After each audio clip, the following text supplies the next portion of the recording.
નમસ્કાર મિત્રો, હવે આપણે ધોરણ 12ની અંદર ચેપ્ટર નંબર 4માં સંકલિત વેગનો નિયમ જોશું.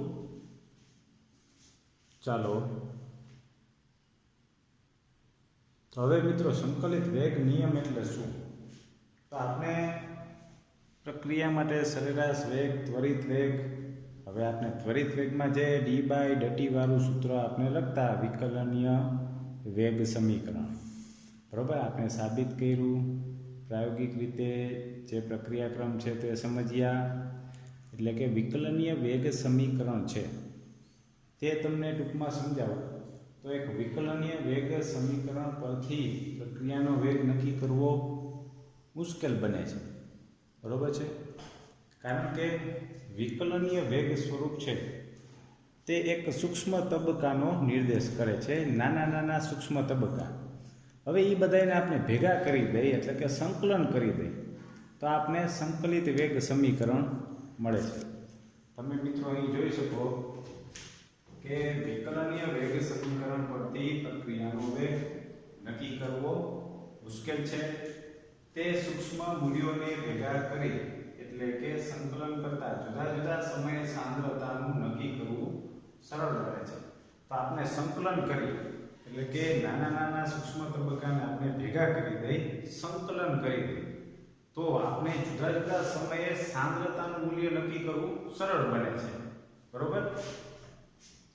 તો આના માટે આપણે આપણા ચેપ્ટરની અંદર શૂન્ય અને પ્રથમ ક્રમની આ બે પ્રક્રિયા માટે સંકલિત વેગ સમીકરણ મેળવશું. તો આ બે પ્રક્રિયા માટે આપણે મિત્રો વાત કરી હતી કે સંકલિત પ્રક્રિયા માટે પ્રથમ અને દ્વિતીય ક્રમની પ્રક્રિયા હોય છે, શૂન્ય ક્રમની પણ હોય છે, પછી તૃતીય ક્રમ, આવી રીતના જટિલ પ્રક્રિયાઓ છે તેના માટે ક્રમ તેના જુદા જુદા હોઈ શકે.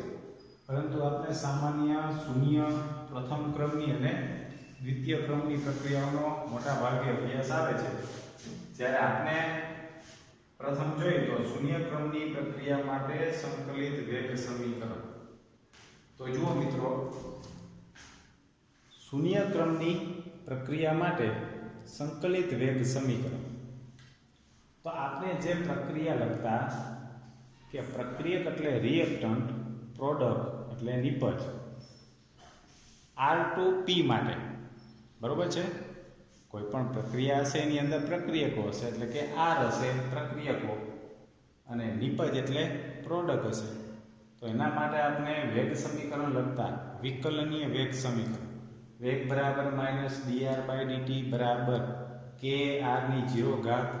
કેમ કે પ્રથમ જ કહી દીધું આપણે શૂન્ય ક્રમની પ્રક્રિયા માટે આપણે શું મેળવવું છે? સંકલિત વેગ સમીકરણ. તો શૂન્ય ક્રમની પ્રક્રિયાનો અર્થ શું થાય? તો કે છે વેગ એ r⁴ ના સમપ્રમાણમાં હોય તો તે શૂન્ય ક્રમની પ્રક્રિયા કહેવાય છે. એટલે કે વેગ બરાબર -dr/dt બરાબર kr⁴. સમજાણું મિત્રો? શૂન્ય ઘાતના સમપ્રમાણમાં છે વેગ, તો એને શૂન્ય ક્રમની પ્રક્રિયા કહે છે. તો અહીંયા આપણે -dr/dt બરાબર અહીંયા kr⁴ એટલે શું થઈ ગયું? એક એકમ થઈ ગયું ને, એક. અને dt આ બાજુ આવવા દો તો શું થઈ ગયું? kdt -dr બરાબર kdt, બરોબર છે. તો આનું સંકલન કરતા આપણે સમીકરણ કેવું મળે? માઈનસ ને ઓલી બાજુ જવા દો તો r બરાબર -kt + c અથવા i એટલે સંકલનનો અચળાંક છે. એને આ કહી દો સમીકરણ 1, બરોબર છે મિત્રો. ફરીથી કહું, શૂન્ય ક્રમની પ્રક્રિયાના વિકલનીય વેગ સમીકરણ લખ્યું છે -dr/dt બરાબર kr⁴. શૂન્ય ક્રમ છે એટલે આપણે પ્રક્રિયકની સાંદ્રતાની 0 લીધી છે. તો 0 એટલે આ પદ એક થઈ ગયું, બરોબર. અહીં એમ પણ કહી શકાય કે વેગ છે એ સાંદ્રતાથી સ્વતંત્ર થઈ ગયો, કહી શકાય ને, કેમ કે r⁴ એટલે આખું પદ જ કેવું થઈ ગયું? અહીં એક થઈ ગયું. તો વેગ સાંદ્રતાથી સ્વતંત્ર થઈ ગયું. તો આપણે અહીંયા જે ગાણિતિક રીતે જે સમીકરણ છે તે જોયું. માઇનસ dr dt ઓલી બાજુ જવા દો એટલે k dt આનું સંકલન કરો માઇનસ ને ઓલી બાજુ જવા દો એટલે r બરાબર માઇનસ kt પ્લસ i એટલે સંકલન અચળાંક બરોબર i નું મૂલ્ય શું સંકલન અચળાંક i નું મૂલ્ય 0 સમયે જે સાંદ્રતા હોય તેના પરથી મળે છે તો t બરાબર 0 સમય લઈ કેમાં લેવાનું છે આ સમીકરણ 1 માં t બરાબર 0 સમયે r ઈ કેવી હશે શરૂઆતની સાંદ્રતા 0 સમયે સાંદ્રતા કઈ લઈ શકાય r0 જ લેવાય ને r0 એટલે કે 0 સમયની સાંદ્રતા શરૂઆતની પ્રક્રિયા થયા પહેલા તો આ સમીકરણ 1 માં r ની જગ્યાએ r0 મૂકો t ની જગ્યાએ 0 મૂકો તો સમીકરણ i બરાબર શું મળશે r0 બરાબર r0 બરાબર i મળે ને સમીકરણ આ સમીકરણ 1 માં t બરાબર 0 મૂકો અને r બરાબર r0 મૂકો તો i બરાબર શું મળે r0 ફરી પાછું એ i ની જગ્યાએ મૂકી દો તો આપણું જે સમીકરણ 1 છે તે આવું મળશે r બરાબર -kt પ્લસ r0 સમજાણું મિત્રો સંકલન અચળાંક i નું મૂલ્ય મેળવવા માટે શું કર્યું તો કે છે t બરાબર 0 સમયે સાંદ્રતા r કેટલી થઈ જાય r0 થઈ જશે તો આપણે સમીકરણ 1 છે તે આવું મળ્યું r બરાબર -kt પ્લસ r0 આની અંદર આપણે k ને સૂત્રનો કર્તા બનાવો તો સમીકરણ મળશે આપણે આવું k બરાબર r0 r અથવા rt પણ કહી શકાય t સમય છે તે સમયની સાંદ્રતા અથવા ખાલી r રાખો ને r0 એટલે તો ખબર જ છે એ 0 સમયની સાંદ્રતા છે તો k બરાબર r0 r છે એમાં t મળ્યું બરાબર છે મિત્રો તો હવે આપણે જે આલેખ છે આ સમીકરણ તમને દેખાય છે કે બરાબર r0 r છેદમાં t મળ્યું હવે પછી આલેખ છે તે આલેખ આપણે સમજીએ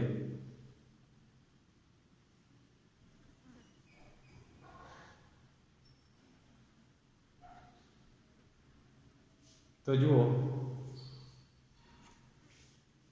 આપણે જે સંકલન અચળાંક i નું મૂલ્ય મૂકતા જે સમીકરણ મળ્યું હતું અહીંયા r બરાબર -kt પ્લસ r0 એને તમે ગાણિતીય રૂપ y બરાબર mx પ્લસ c બરોબર ઢાળ શોધવા માટેનું આપણે ગાણિતિક સ્વરૂપ જે મળતું y બરાબર mx પ્લસ c તેની સાથે સરખાવો તો અહીં આવું થશે આ y બરાબર mx પ્લસ c તો જુઓ જોઈએ y ની જગ્યાએ શું છે r છે બરાબર m એટલે શું છે -k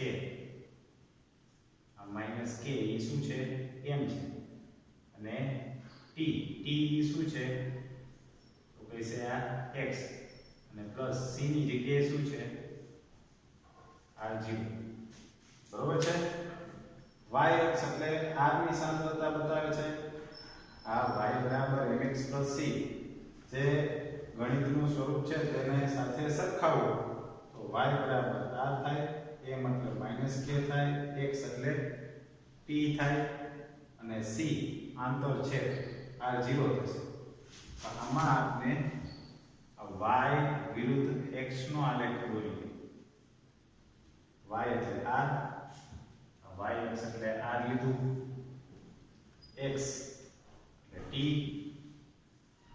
આ x બરોબર છે આપણે સાંદ્રતા વિરુદ્ધ સમયનો આલેખ y વિરુદ્ધ x y અક્ષ ઉપર શું લીધું તો કે છે r x અક્ષ ઉપર શું લીધું સમય આ સમય થઈ ગયો સાંદ્રતા વિરુદ્ધ સમયનો આલેખ એની અંદર ઢાળનું મૂલ્ય કેટલું છે m એટલે ઢાળ કેટલું છે -k m બરાબર શું છે આ સમીકરણ સાથે સરખાવો એટલે m ની જગ્યાએ શું આવે -k તો ઢાળ છે જેનું મૂલ્ય સંતુલન અચળાંકના ઋણ મૂલ્ય બરાબર મળશે, એટલે કે ઢાળ બરાબર -k. સી આપણે અહીંયા આઈ દર્શાવ્યો તો આપણે આઈની જગ્યાએ અહીંયા આઈ લખી શકો, આઈ અથવા સી. આંતરછેદનું મૂલ્ય કેટલું છે? r0. તો જે અહીંયા મૂલ્ય જે છે તે કેટલું છે? r0. બરોબર, એક શરૂઆતની સાંદ્રતા દર્શાવે છે, જેને કહેવાય આંતરછેદ. તો આ આપણે આલેખ પરથી ઢાળનું મૂલ્ય -k મેળવ્યું, આંતરછેદ r0 મેળવ્યું, બરાબર, અને સાંદ્રતા વિરુદ્ધ આપણે સમયનો આલેખ મેળવ્યો. હવે શૂન્ય ક્રમની પ્રક્રિયા માટે સંકલિત વેગ સમીકરણ જેમ મેળવ્યું તેવી જ રીતના પ્રક્રિયાનો આ જ શૂન્ય ક્રમની પ્રક્રિયા માટેનો અર્ધાયુષ્ય સમય મેળવવો હોય. મિત્રો, અર્ધાયુષ્ય સમય એટલે કે પ્રક્રિયકની શરૂઆતની જે કાંઈ સાંદ્રતા છે એ અડધી થાય ત્યાં સુધીનો સમય, જેને કહેવાય અર્ધાયુષ્ય સમય. એટલે કે પ્રક્રિયા દરમિયાન પ્રક્રિયકની અડધી સાંદ્રતા થવા માટે લાગતો સમય t1. બરાબર છે. ધારો કે 0 સમયે પ્રક્રિયકની સાંદ્રતા 100 છે, હવે 50% થાય, 50 થાય એના માટે લાગતો સમય. બરાબર, શરૂઆતની ગમે એટલી સાંદ્રતા હોય એને અડધી થવા માટે લાગતો સમય 100 સાંદ્રતા છે તો એ 50 સાંદ્રતા થાય ત્યાર સુધીનો સમય કેટલો લાગ્યો? એ સમયને શું કહેવાય? અર્ધાયુષ્ય સમય t1. તો આપણે મૂળ જે સમીકરણ હતું, બરાબર, કે એને સૂત્રનો કરતા કર્યો હતો, એ જ સમીકરણમાં આપણે શેની કિંમત મૂકવાની છે? તો કે અહીંયા t બરાબર શું લઈશું? અર્ધાયુષ્ય સમય, કેમ કે આ પૂરો સમય બતાવે છે ને t, તો એના બરાબર t1 આપ લઈશું, અર્ધાયુષ્ય સમય.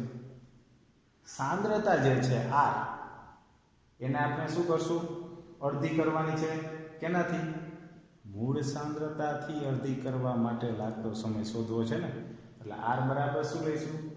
r0/2, કેમ કે મૂળ સાંદ્રતા અડધી થાય ત્યાં સુધીનો આપણે સમય શોધવાનો છે. બરોબર છે. તો r બરાબર આપણે લીધું r0/2. આ બે t બરાબર t1 આપ અને r બરાબર r0/2.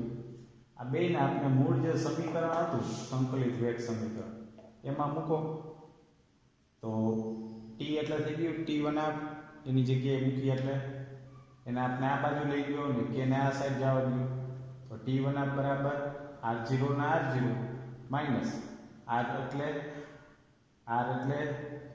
r0/2. તો એ r0/2 મૂકો છેદમાં કે સાદું રૂપ આપો એટલે શું મળે? અર્ધાયુષ્ય સમય r0 ના છેદમાં 2k. અહીં જોઈ શકાય કે અર્ધાયુષ્ય સમય એ શરૂઆતની સાંદ્રતાના સમપ્રમાણમાં છે. શરૂઆતની જ કહેવાય ને, r0 એટલે પ્રારંભિક સાંદ્રતાના સમપ્રમાણમાં અને સંતુલન અચળાંકના વ્યસ્ત પ્રમાણમાં અર્ધાયુષ્ય સમય હોય છે. બરાબર છે મિત્રો? તો આપણે આ શૂન્ય ક્રમની પ્રક્રિયા માટે સંકલિત વેગ સમીકરણ મેળવ્યું અને પ્રક્રિયાનો અર્ધાયુષ્ય સમય મેળવ્યો. હવે આપણે વાત કરી તેના એક ઉદાહરણની વાત કરી.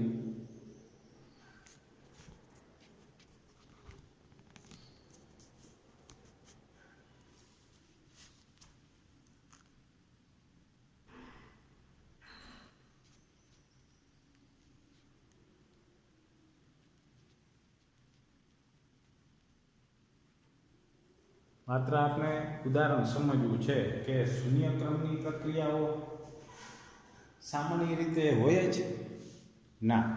શૂન્ય ક્રમની પ્રક્રિયાઓ છે એ બહુ ઓછા પ્રમાણમાં જોવા મળે છે, જૂજ પ્રમાણમાં, એટલે કે અસામાન્ય હોય છે. સામાન્ય બધી પ્રક્રિયાઓ કાંઈ શૂન્ય ક્રમની બની શકતી નથી.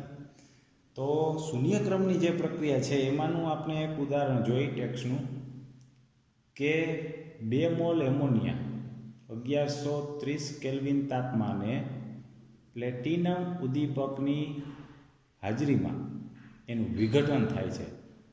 શેમાં થાય છે? નાઇટ્રોજન વાયુ અને હાઇડ્રોજન વાયુમાં વિઘટિત થાય છે. તો આ 2 મોલ એમોનિયાનું જે પ્લેટિનમની સપાટી ઉપર એટલે કે પ્લેટિનમ ઉદ્દીપકની હાજરીમાં વિઘટન થયું તો આ પ્રક્રિયા શૂન્ય ક્રમની છે. કેવી રીતના બને છે? તો જો મિત્રો, મોટા ભાગે જે જૂજ પ્રક્રિયાઓ છે કે જે ધાતુની સપાટી પર અથવા ધાતુની હાજરીમાં થતી હોય, ઉદ્દીપકની હાજરીમાં થતી હોય, આવી પ્રક્રિયાઓ શૂન્ય ક્રમની બને છે.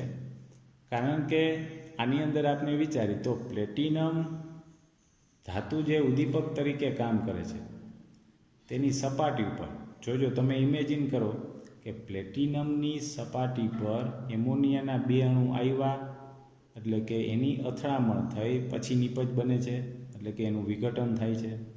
તો આવી રીતના ઘણા બધા એમોનિયાના અણુ, કેમ કે 2 મોલ એમોનિયા છે તો 2 મોલની અંદર તમને ખ્યાલ છે એવો કેટલો આંક જેટલી સંખ્યાની ગણતરી કરી તો ઘણા બધા એમોનિયાના અણુ હોય.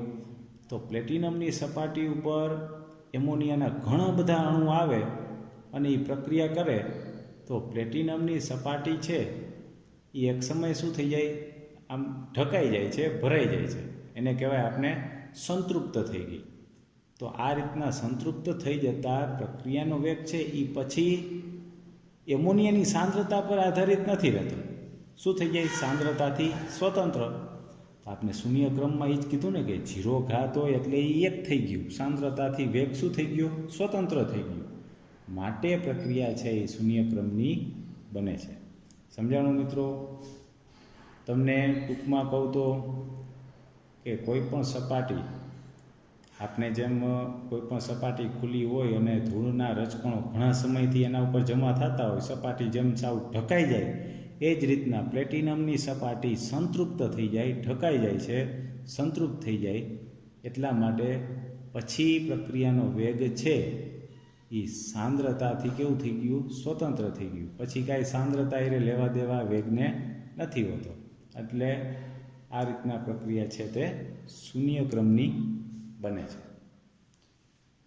ચાલો મિત્રો, તો આપણે હવે પછી પ્રથમ ક્રમની પ્રક્રિયાનું સંકલિત વેગ સમીકરણ અને અર્ધાયુષ્ય સમય આગળના લેક્ચરમાં જોશું. બરાબર છે? Thank you.